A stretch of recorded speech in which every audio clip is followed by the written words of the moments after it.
Greetings. Just turn on my camera. You arrived 5 minutes after your note taker, so I was wondering if I was going to interview your bot or you. Well, my bot is much more cogent. No, Nolan. This is the look back on the Tech Startup Network, and I just want to welcome Nolan Bushnell, the legendary entrepreneur of Silicon Valley, to the program. Thank you for joining. My pleasure. Good to be here. Yeah, and where am I finding you today? I'm in Los Angeles in Brentwood, little, just a little bit away from Santa Monica. Got it. I know the area well. Yeah. So I'm up Mandeville Canyon. So it's a little bit, you know, we got our own weather here. It's not too hot, not too cold. Yeah.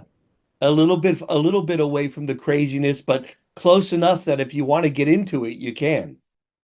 Anyways, what has your interest today? You obviously started out, I mean, as far as the tech world, where Silicon Valley all got started, and you were super active in a lot of early activities in the tech area.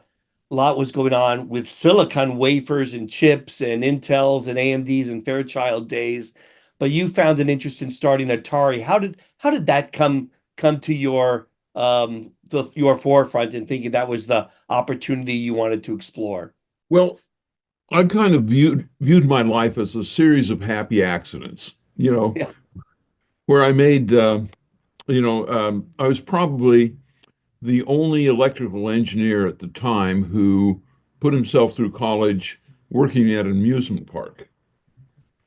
And so without knowing it, I understood the economics of the coin-operated game business because I had a couple of arcades that reported to me. I ended up managing the games department at the amusement park, and uh, and so I knew the economics of that. The second happy accident was if you were to play a game on a big computer.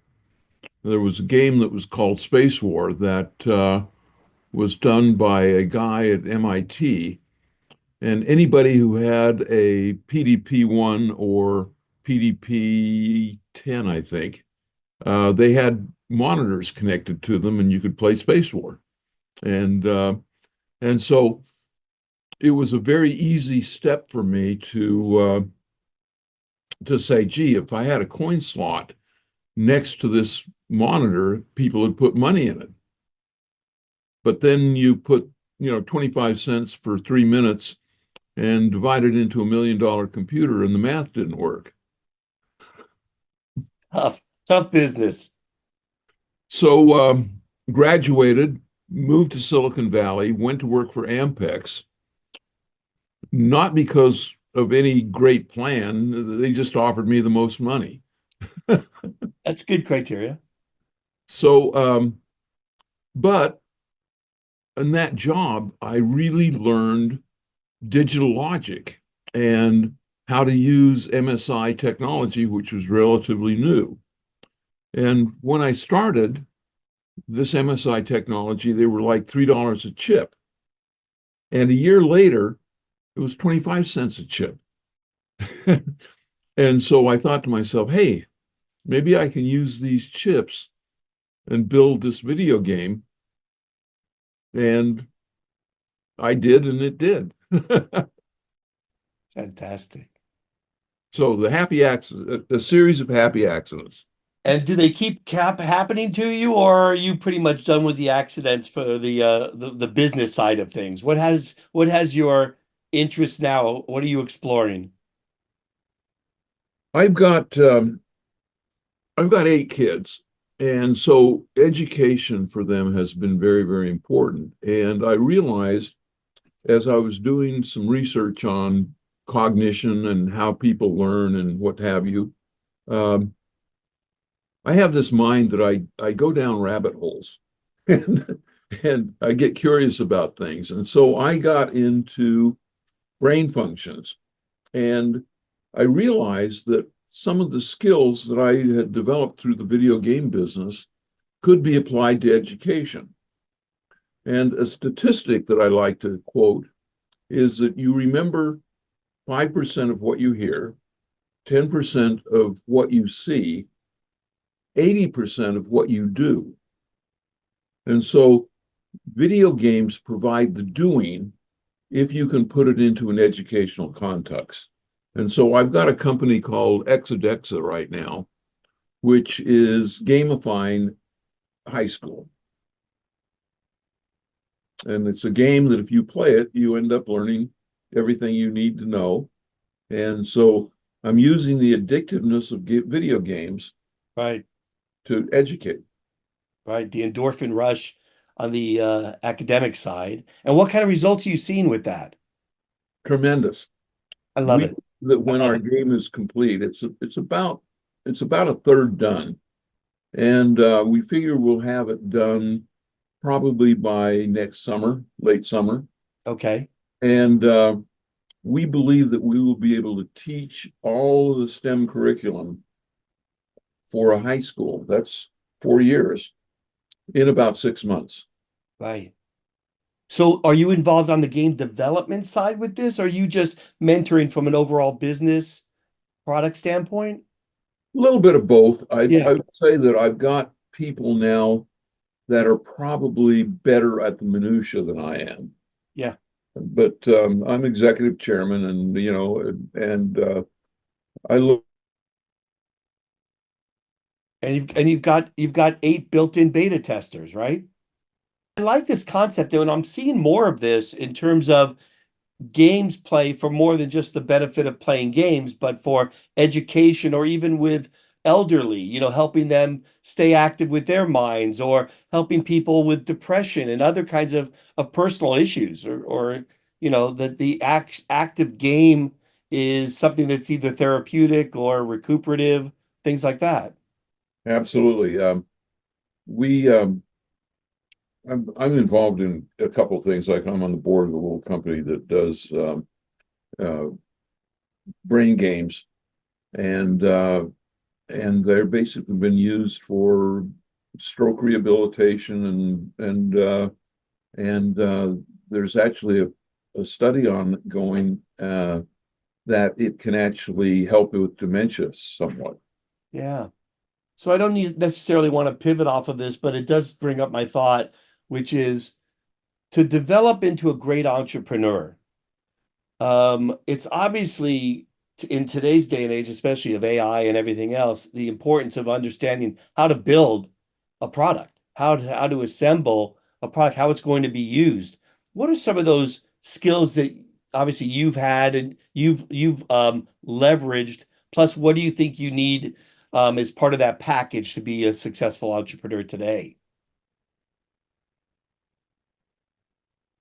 When I advise my sons and daughters, I tell them just do a lot of things, and that the more things you do, generally, a good entrepreneur links together disparate concepts to create something new. Right. And so the more disparate concepts that you have, you know, whether it's flipping hamburgers at McDonald's or whether it's doing a podcast or writing a book or How being about making pizza and putting arcade games and live entertainment all under one roof? exactly, just Yeah, do it. let's do it. Well, Chuck E. Cheese was a construct that was created because I wanted to create a bunch of standalone arcades Yeah, because kids 2 to 8 or 2 to 10 were not being serviced. They weren't appropriate for arcades because the teenagers were there, and little kids and teenagers don't mix. And the most successful pizza parlor in the area at the time was a place called Pizza and Pipes, and it had a deconstructed Wurlitzer theater organ. And the place was packed when they had an organist. that's funny. Yeah, And I thought, okay, what can I do with entertainment? And I went to Disneyland and went to the Tiki Room, and I said, "Oh, my engineers can do that." And so we created the characters in Chuck E. Cheese, and we put the show on, and the same thing happened. And we, you know, went in and sold pizza, and when you bought a big pizza, you'd get 8 tokens There you that go. start you on the game path, and then and 8 tokens lasted about a femtosecond, and so that you had to start feeding the beast more money. That's hilarious. Well, thank you for feeding my kids and hosting several of my birthday parties for my youngins way back then too. Yeah. As well, we have to give acknowledgement to the inventor of Pong, which what anniversary of Pong are we on now? 40. 40, that's right, because it's a hugely celebrated event. I Yeah. mean, does that still give you It's tremendous actually affirm it's actually 50. I'm 50? I misspoke. Yeah. Oh, goodness, because I knew I saw it, which triggered my interest in catching up with you. But I mean, an amazing, entertaining game for millions. That does that that had to be so rewarding to see it and stand the test of time in such a fast-paced world.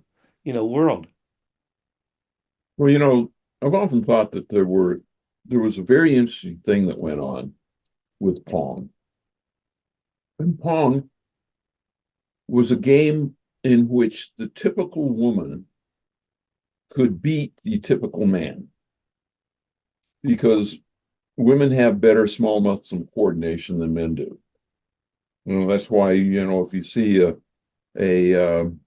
a factory with small components, it's all women. Okay.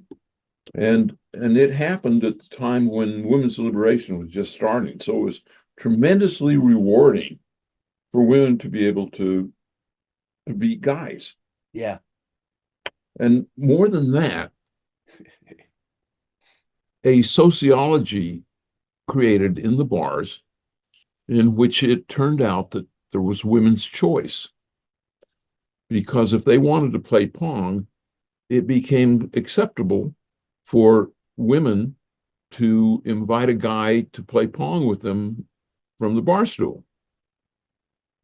And so the number of people that have said, I met my husband or wife by playing Pong has just been amazing. Did you Because get did you get an affiliate fee on that or anything? I should have. That's hilarious. If only you did Pac-Man as the back end of that, you would have controlled the whole. You can't invent everything. You got to give the Nolan, which crowd. which product in the last 50 years do you wish you did it develop? I mean, obviously the economic side of it, but just from a fascination standpoint, which product do you wish you invented? Pac-Man. Yeah. Pac-Man and maybe the Mario Brothers became very important. Oh, And the Japanese allowed us to do something that I hadn't thought of. And we were just doing games. The Japanese told stories. And I think that was a big blind spot that we had at Atari. We didn't tell stories, and we should have. yeah. It's interesting. I think the Nintendo franchise, which is still around today, and they continue to amaze me in some ways, but I think they still have tremendous potential. And maybe it's what you were talking about, combining different concepts together. Yeah.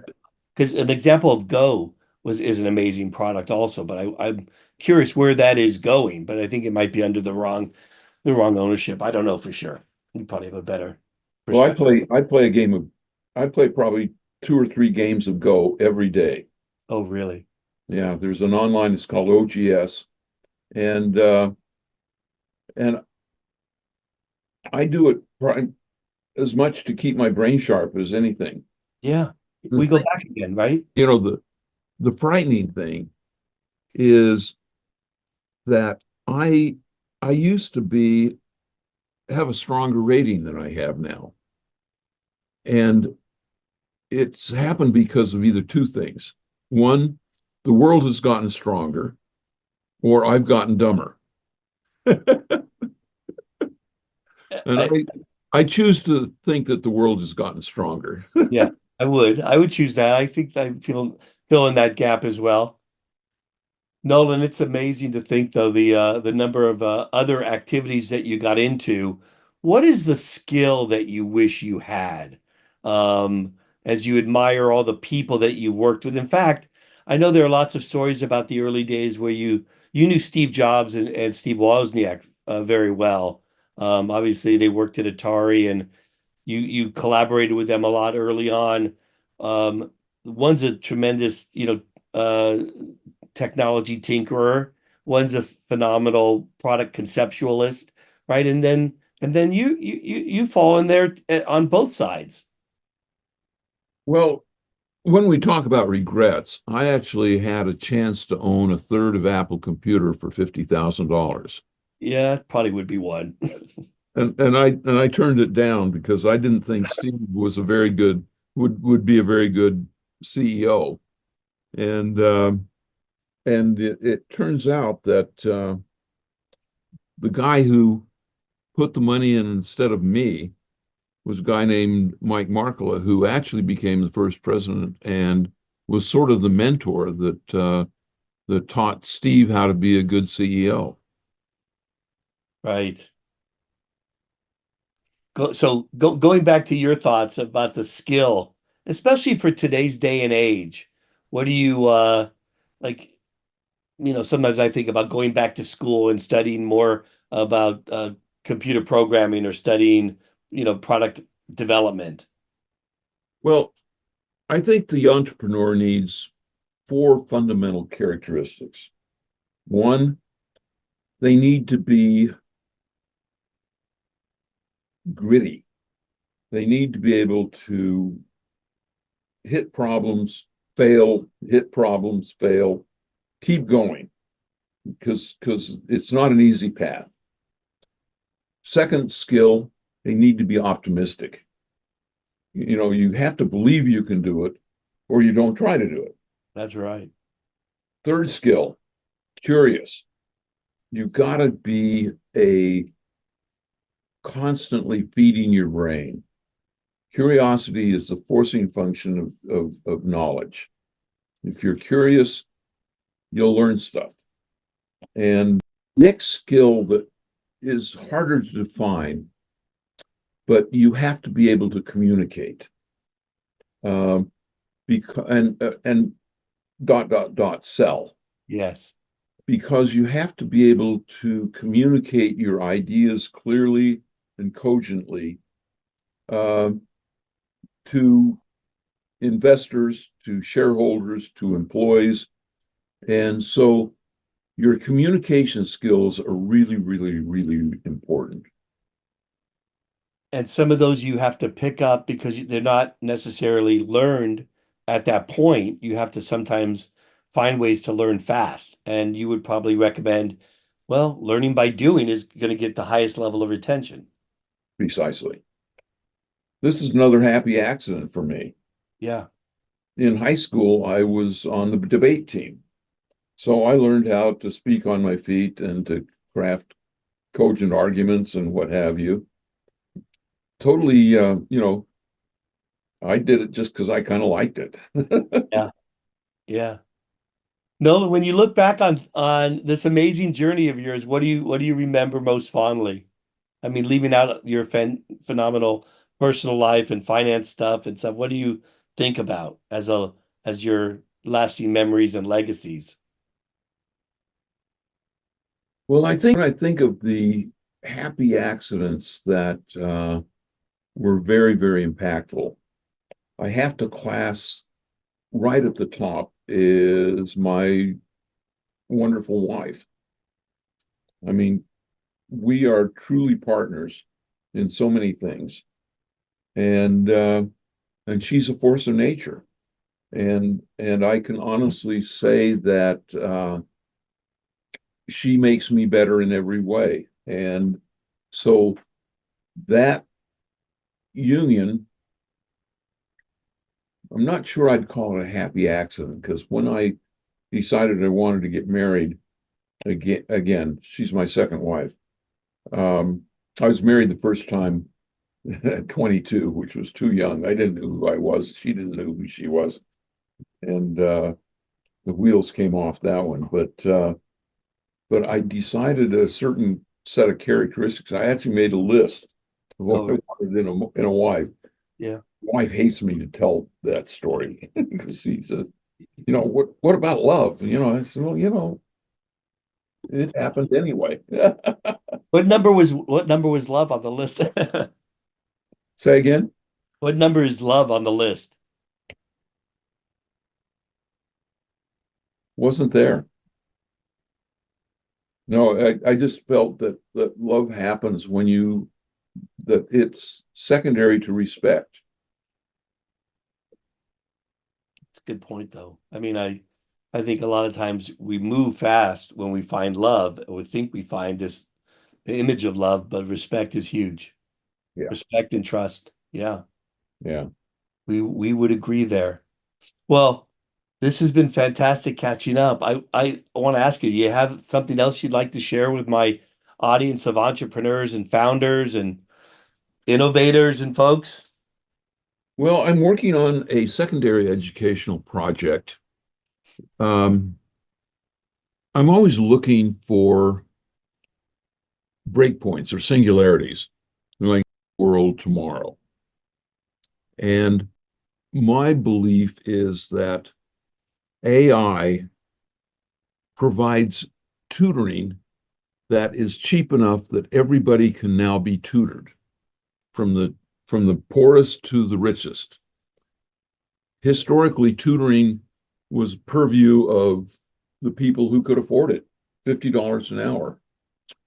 I'm building a series of tutoring sets. I'm just starting the fundraising for it. Need to raise a couple of $1 million. And if you have any of the people who would be interested in funding my journey, I would be happy to send them a deck and let's see if we could do something, because it's actually got better economics, a series of tutoring centers, than Chuck E. Cheese. Yeah. Because I can get the same revenue with a fraction of the cost. And do you see it as a physical location then? Is it Yeah. I see it as a 10,000 square foot strip mall location, kind of Yeah. like Mathnasium or Sylvan Learning Centers or what Yeah, I have was going to say there's some out there. you. And I think that I can provide better outcomes for a fraction of the cost and still make a gobsmack full of money. Right.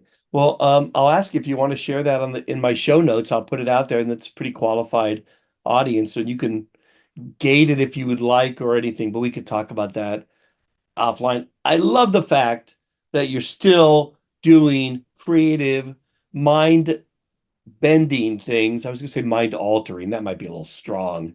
Mind, mind and challenging things, but impactful things that could do tremendous things for society. So that's great.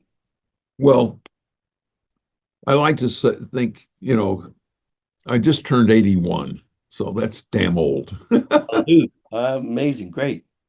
And so the issue to me is, what do I want to have on my epitaph? And he invented the video game as one thing, but I think it'd be better, more better. It's great language. If the epitaph said he made the world smarter. Love it. Love it. Nolan, what a pleasure. Thanks for taking the time. Hugs to Good. Alyssa for me when you see her next. She's an amazing daughter of yours. She is. She's number one, actually. She's my number one because I don't know the others, but I worked with her. I think she's amazing. So a shout out to Alyssa. But special thanks, Nolan. I appreciate taking the time and best of luck with these fun activities that you're working on. Thank you very much. And I'll send you off some decks. Very cool. Cool. Thank you. Thank you.